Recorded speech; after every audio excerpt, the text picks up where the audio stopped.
Hi hello అందరికీ నమస్కారం. ఈరోజు అయితే మనం బిగ్ బుద్ధ టెంపుల్కి అయితే రావడం జరిగింది. సో చూసేయండి ఆ బిగ్ బుద్ధ టెంపుల్ ఎలా ఉందో మొత్తం మీకు డీటెయిల్గా అయితే నేను చూపిస్తాను. బాయ్స్, ఈ టెంపుల్లోకి వెళ్ళే ముందు ఈ టెంపుల్ యొక్క హిస్టరీ, దాని బ్యాక్గ్రౌండ్, అది ఎక్కడ ఉందో, ఎలా కట్టారో, ఏ సంవత్సరం కట్టారో మొత్తం అయితే డీటెయిల్గా తెలుసుకుందాం.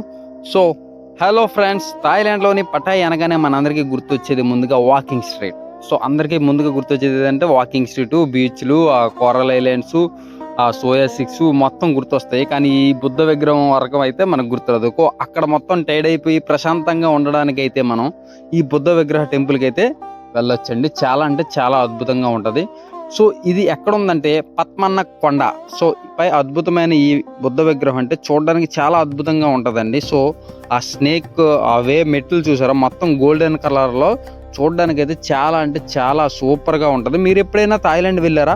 సో థాయిలాండ్ వెళ్తే దీన్ని అయితే అవాయిడ్ చేయకండి, ఎందుకంటే చాలా ఇంట్రెస్టింగ్గా ఉంటుందండి. పైకి వెళ్తే వ్యూ పాయింట్స్ కూడా అదే విధంగా ఉంటుంది. ఇదైతే మనకి వెళ్ళే దారి చూసుకుంటే మెట్లు అంతా నీట్గా ఉందంటే చాలా నీట్గా ఉందండి. పై సైడ్ చూసుకుంటే మనకి మొత్తం నాగశార్పం మెట్లు అనమాట. సో నాగుపాము అంటారు కదా, సో ఆ మెట్లు మొత్తం.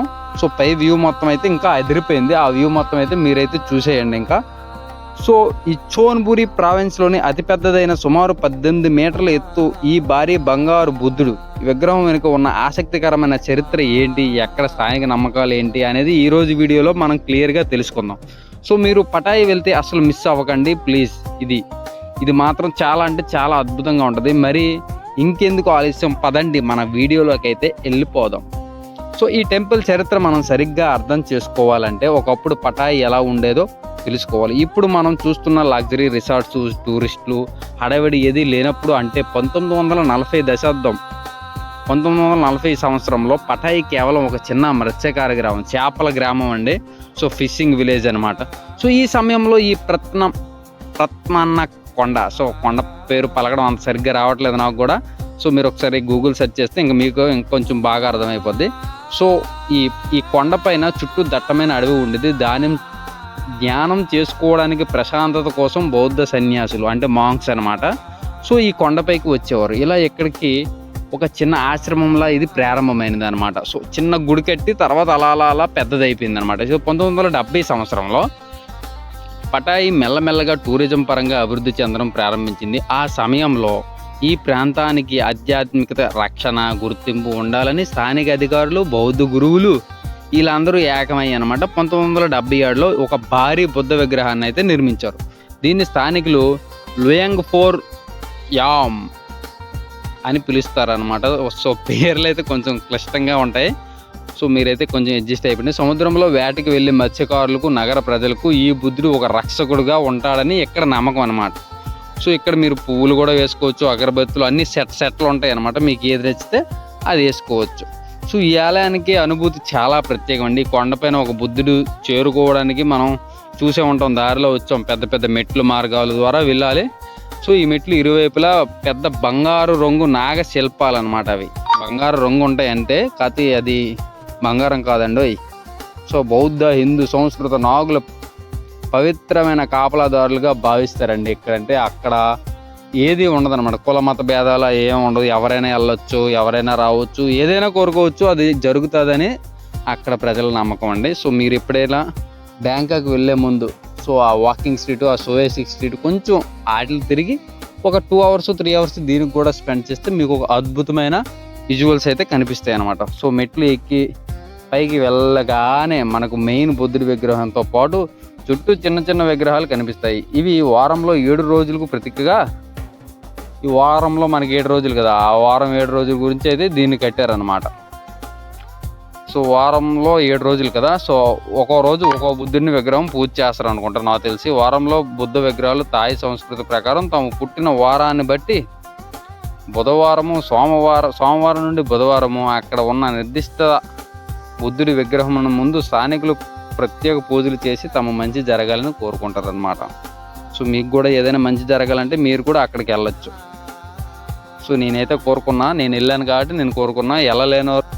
అక్కడికి వెళ్ళలేని వాళ్ళు నా వీడియోని చూసి అయితే కోరుకోండి. అదైతే అక్కడ పాముతుంది కదా, అదైతే అక్కడ ధర్మం అనమాట. అది ఒక ఆనవాయితీ పరంగా చేసుకుంటారు. ఏదైనా కోరుకుని అక్కడ పావడం అది ఉంటుంది. మనకైతే అంతగా అర్థం అవ్వలేదు. సో 7 వారాలకి సంబంధించి 7 విగ్రహాలు ఉన్నాయండి. చూడడానికంటే చాలా అద్భుతంగా ఉంటుంది. ఈ ఆలయం సమయం చూసుకుంటే మనం 7 గంటల నుండి రాత్రి 10 గంటల వరకు తెరిచి ఉంటుంది అనమాట. ఉదయం పూట వెళ్తే రద్దీ లేకుండా ప్రశాంతంగా అయిపోద్ది అనమాట. సో బుద్ధుడి గడికి వెళ్ళేదే ప్రశాంతత గురించి, ఇంకా ప్రశాంతంగా అయిపోద్ది అనమాట. సో సాయంత్రం వేళ వెళ్తే అక్కడ సన్సెట్ అవుతూ అక్కడ సముద్రం వ్యూ పాయింట్ చూస్తే వేరే లెవెల్ అనమాట. అసలు ఎక్కడికి వచ్చామో మనకు కూడా బుర్ర పోద్ది. సో ఇక్కడ మనం ఇక్కడ తాగుతాం చూడు, టిల్లో డ్రింక్స్, టిల్లో ఈ 10 రూపాయల డ్రింకులు అయితే అక్కడైతే దేవుడికి అయితే ఇస్తారనమాట. సో 10 రూపాయల డ్రింకులు ఆ సెట్ అనమాట 30 బాట్స్ అనమాట. ఈ గుడిలోకి వెళ్ళడానికి అయితే ఎటువంటి ఎంట్రీ ఫీజు అలాంటివి ఏటి ఉండదు, మీరు అయితే భయపడాల్సిన అవసరమే లేదనమాట. సో డ్రెస్ కోడ్ అయితే కొంచెం ఎక్కడికి వెళ్ళా నార్మల్గా షార్ట్తో వెళ్ళకుండా కొంచెం ప్యాంటు షర్ట్ వేసుకుని వెళ్ళిపోతే చాలా బాగుంటుంది అనమాట. ఇది పవిత్రమైన పూజా స్థలం కాబట్టి మోకాళ్ళు భుజాలు కప్పబడేలా దుస్తులు ధరించుకొని వెళ్ళాలి. ఇక్కడ చూసుకుంటే విగ్రహాలు చూసారా, చాలా అంటే చాలా అద్భుతంగా ఉందండి. నేను వెళ్ళినందుకైతే ఫుల్ సాటిస్ఫై అయిపోయానండి, మామూలు కాదు. సో బుద్ధుడి దర్శనం తర్వాత ఆలయం చివర సో చూసారా పక్కన పెంకిటిల్లా కనబడుతుంది. సో కుబేరుడు చూసారా, ధనం మూలం ఏదో జగత్ అంటారు కదా, మనం కుబేరుడికి అయితే పూజించాం, ఏటి లేదు ఇంకా ఏదైనా తర్వాత చెప్దాం కానీ. సో ఇక్కడ వ్యూ పాయింట్ అయితే అదృశ్యం అండి. ఆ పక్కన చూసారా, సో ఆ బ్లూ కలర్ స్కై మొత్తం అదంతా సముద్రమేనండి. సో చూసుకుంటే వేరే లెవెల్ ఫీలింగ్ అయితే వేరే లెవెల్ అండి. సో మీరు వెళ్ళుంటే కన్ఫామ్గా అయితే దీన్ని అయితే అవాయిడ్ చేయకండి అక్కడ రాని. సో అక్కడ మొత్తం రాణి పాలన అనమాట. సో బుద్ధుడి విగ్రహం బ్యాక్గ్రౌండ్ నుంచి చూసుకుంటే ఎంత చాలా పెద్దదండి విగ్రహం మాత్రం. సో ఇక్కడ అప్పట్లో యూజ్ చేసిన రాయి అనమాట ఇది. సో దేనికి ఉందో మనకైతే అంత క్లియర్గా అర్థం అవ్వలేదు కానీ సో మీ అందరికైతే చూపించాలనే కసి మీద అయితే నేను అన్నీ క్యాప్చర్ చేసి మీ అందరికీ డీటెయిల్గా చూపిస్తున్నాను.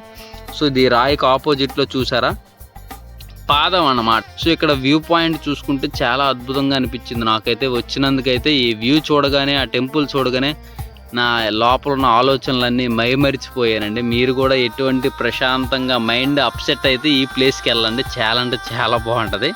సో ఖర్చుతో కూడుకుంది కాబట్టి మనకి ఇక్కడ దగ్గరలో ఏమైనా ఉన్నా ప్రశాంతత ఆ ప్లేసులకి వెళ్ళా బాగానే ఉంటుందండి. సో పీస్ఫుల్గా ఉంటుంది అనమాట.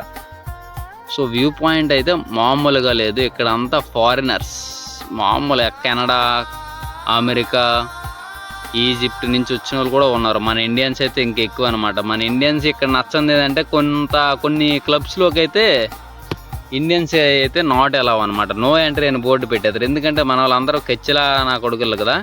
సో కెచ్చిలా యాసలు ఎక్కడైతే దెంగదనమాట. సో ఎక్కడ ఎలా ఉండాలో కొంచెం బిహేవియర్ కూడా నేర్చుకోవాలి. సో అన్నీ నేర్చుకుంటేనే బయట దేశాలకు వెళ్ళాలి. ఏదైనా అయితే మరి తర్వాత అక్కడి నుంచి ఇటు రావడానికి అవ్వదు అనమాట. పాస్పోర్ట్ అంతా వాళ్ళు దెబ్బతారు. తర్వాత మనం ఇంకా సాయిరామ్ ఎక్కడైతే బుద్ధుడిపై నీళ్ళు పోసి అంటే అక్కడ రాగి చెంబు, ఇంకా అక్కడ రాగి చెంబు వెండి చెంబుతో వాటర్ పోసి మీరు ఏది కోరుకుంటే అది జరుగుతుందని అక్కడ ప్రజలు నమ్మకం. నేను కూడా పోసాను, నేను కూడా కోరుకున్నాను. నేను కోరుకుని జరిగితే మళ్ళీ ఒకసారి బ్యాంకాక్ వెళ్తాను. ఇంకేదో బుద్ధుడి దయ వల్ల ఇంకోసారి జరిగితే బ్యాంకాక్ వెళ్తాను. సో ఇది ఏది కోరుకుంటే అది జరుగుతుందని అక్కడ ప్రజలైతే నమ్మకం. సో గుడి దర్శనం అయితే అయిపోయింది. నేనైతే ఇంకా నాగ సర్పాలు ఉండే మెట్ల ద్వారా అయితే మళ్ళీ కిందకు వచ్చేస్తున్నాను. సో చూడడానికి అయితే చాలా అద్భుతంగా అనిపించిందండి. సో మీరు ఎప్పుడైనా వెళ్ళుంటే దీన్ని అయితే అవాయిడ్ చేయకండి. ఈ పక్కన అయితే మనకి పటా వ్యూ పాయింట్ కూడా ఉంటుంది అనమాట. సో ఇక్కడికి వస్తే మనకు 2 ప్లేసులు కవర్ అయిపోతాయి. సో ఇంకా మన ఛానల్ సబ్స్క్రైబ్ చేయకపోతే వెంటనే సబ్స్క్రైబ్ చేయండి. ఇలాంటి మరిన్ని ఇంట్రెస్టింగ్ వీడియోస్తో మీ ముందుకు మళ్ళీ వస్తా. సో అది అక్కడ నుంచి కూడా బుద్ధుడి విగ్రహం కూడా కనబడుతుంది అనమాట. జై హింద్, జై భారత్, జై